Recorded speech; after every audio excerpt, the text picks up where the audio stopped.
How's everybody doing? My name is Anthony Brian Logan, and today we got to talk about the feud between President Donald Trump and Elijah Cummings, and also the left, most of the mainstream media, about Donald Trump's comments on Twitter relating to Elijah Cummings' district in West Baltimore. He said that it was rat infested, rodent infested, a big mess. And of course, the left, the mainstream media, called him a racist and said that you're talking about infested, referring to black people, this, that, and the third. Really crazy things. Although the people there think differently, they say that he was correct. They appreciated what he did, and it really helped because you had Scott Presler get on his Twitter and mobilize 200 volunteers to clean up 12 tons of trash in 12 hours. Now, before I go any further, I have to bring to you the man that prompted Donald Trump to talk about Elijah Cummings to begin with. Now, after we get done with this, I'll talk about what he said. I'll give you my 2 cents, and then I'll wrap it on up with a nice bow on top. So without further ado, let's go ahead and roll it. We're living in the flesh by always doing things for money, these politicians, and you talk about it. I had a chance to meet with President Trump, and I told him, please call out Elijah Cummings in Baltimore. I asked him to do that 3 weeks ago, and he did it. Well, there you go. I mean, he said it right there. He said that he asked President Trump to call out Elijah Cummings 3 weeks ago, and he did it. Now, that's Jack Brewer, former NFL player. Did you know who he was before today? I didn't know who he was. I'm not trying to say anything negative against him. I'm just saying, you're not talking about a really big and powerful person. You're talking about a guy that was able to talk to Trump and expressed what he felt about Baltimore and Elijah Cummings and say, hey, can you do that? I would appreciate it, please. People are suffering in the city. And he did it. But he's being called a racist. So you have a black person who talked to Trump. Trump listened and did what he asked him to do. Where's the racism there? And like I said, when Trump did that, you had people that mobilized 200 volunteers. Conservatives came out there and helped clean up Baltimore in a very short period of time. All the money they have in Baltimore couldn't do it. All the politicians couldn't do it. They went out there and did it. But let's keep going. Because I had just left Baltimore, where I'm seeing these kids that don't have any core, no culture within them. They don't have anyone teaching them and training them. And the reason why is because their politicians, their political leaders are going out and they're worried about the issues that raise them money. They worry about the issues that raise the money, and that is not the poor black kids. The poor black kids' parents do not donate money to their PACs and to their funds. When they can talk about illegal immigration, when they can talk about any other crisis that happens in our country, when the school full of white kids get shot, Elijah Cummings was front and center there. But when Baltimore has 4 people a day getting shot, Chicago has 8 people a day getting shot. I mean, preach it, brother.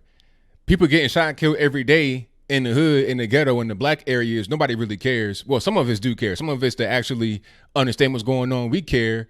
But mainstream media, the left, they don't care. They're more worried about if they can blame a white person. You know, that's pretty much what it's about. We got to, at some point, we got to wake up and understand that this is this is cultural. If you are representing a population where 4 people are shot per day, and we look back, we see all the hype over El Paso, and my heart goes out to these people. Right. Heart goes out to Dayton, Ohio. But the same weekend, 51 people were shot between Chicago and Baltimore. And no one says anything, and these are the same lives. And so when you talk about policing, because this is a huge issue, I serve as a national spokesman for the Police Athletic League.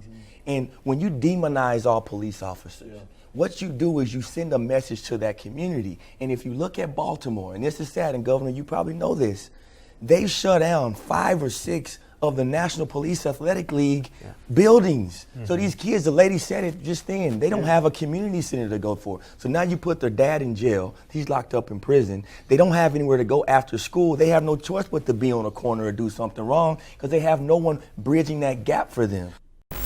Well, there you have it. There it is. I mean, that was pretty cut and dry right there. My man, again, his name is Jack Brewer. He played for the NFL for, I think, 4 seasons. I mean, that was very well said. I couldn't have said it no better myself. That was perfectly said. And some may say it's insensitive or you can't talk about the mass shootings that happen in that way. You know, look, Nobody's saying that the mass shootings are not really important. Of course, when anyone dies, especially innocent people, is very important. But let's look at everyone that dies. Everybody should be important, right? You can't just dismiss the violence that happens in the black community as quote unquote gang violence. The numbers don't even really bear that out, but that's a different story, and I digress. My point is that you got everybody, you got little kids, grandmas, moms, dads, everybody getting shot, killed, injured, all of that, paralyzed rest of their life. All of that's happening in these areas. Nobody really cares about that. That's not really important. It's seen as normal. You know, many of us have kind of internalized that as normal behavior, but it's not normal behavior. It's abnormal behavior. Very simple. The same way these mass shootings are abnormal behavior. We got to look at all of it. And shout out to him for telling or asking Trump to call out Elijah Cummings, because it highlighted what happens in these inner city areas run by Democrats all over the city. You can go L.A., Oakland, Detroit, Flint. It's all the same. It's all the same. And it wasn't like that at one point. These cities have declined. Some would just say, oh, that's just black culture. No, it's not, because these cities weren't like that with black populations before, but now all of a sudden it is. What changed? What changed is the dependency on the welfare state and a lack of a two-parent household system. It's so simple. We could fix it easily by eliminating that welfare state and getting rid of these Democrat politicians. Now, some would ask, why do they keep getting elected over and over again? Who's going to run in that area? Who's telling these individuals that the Democrats are not your friend? Let's say you have a Republican run in an area where they need Republican leadership. It's difficult to actually get them in office, to get those that are there to understand that you need a person in office. It's hard to get through that wall. Okay. When you have a Republican or anybody that's kind of conservative in office, generally things tend to happen in a positive direction. Prime example, New York City, you had Giuliani in there. He was able to clean up the city quick, fast, in a hurry.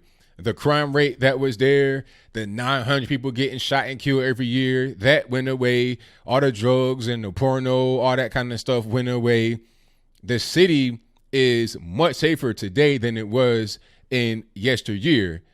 But you got to have the correct leadership in there to make it happen. Bill de Blasio's in there. He's trying to revert a lot of the things that Giuliani was able to implement. Unfortunately, and that's going to cause a lot of safety issues in the city. There's no reason why Baltimore has such a crazy murder rate. There's no reason at all. It's no excuse for that to happen. Money can't be an excuse. Maryland is a very rich state, if not the richest state in the nation, at least on a per capita basis. A lot of money's up there from the federal government and other places. It's plenty cash. People are just not utilizing it properly where it needs to be utilized. Elijah Cummings district got like, what, 15 or 16 billion dollars in federal grants. Where did it all go? How did it help the city? What was it spent on? Was it even spent at all? Was it accepted? Was it used? There are so many issues with Baltimore, with that particular district, and with a lot of these inner city areas.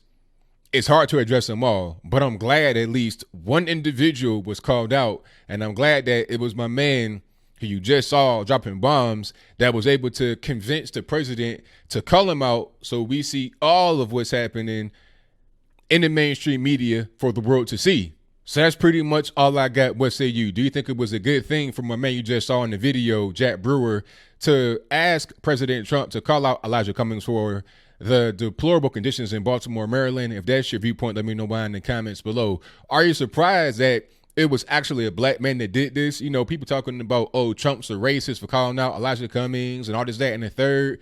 Meanwhile, it was a black man that asked him to do it. Never haven't seen a president so accessible as Trump. You know, George W., Barack Obama, a lot of the others, they are pretty much just figureheads. They're spokespeople for the United States. They get handed an itinerary every morning and say, okay, you're going to go here, you're going to go there, you're going to go do this, you're going to go do that. Not this president. And I hope that after President Trump, we get more people that lead from the front rather than leading from the back. Okay. I don't want a person to be managed and have the handlers around him really running the country. If you're going to vote for a president to do a job, you want them to do the job. The same thing should go for if you vote for a district rep like Elijah Cummings. They got to do their job, not just pointing the finger at everybody else and be more concerned with mass shootings and border situations that are nowhere near their constituents' houses. But whatever your comments are, please let me know in the comments below. And that's all I got to say for this video. If you like what you heard, please comment, rate, share, and subscribe. Peace.